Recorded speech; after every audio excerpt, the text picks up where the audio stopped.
What's the meaning of admixture? Admixture. Admixture. Admixture. Admixture. Admixture. Admixture refers to the act of mixing different substances or components together. The result can be a new substance or a combination of the original substances. In the context of genetics, admixture refers to the mixing of different ancestral populations, resulting in individuals with diverse genetic backgrounds.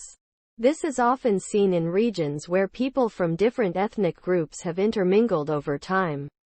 Admixture can lead to increased genetic diversity and may result in unique cultural and linguistic characteristics.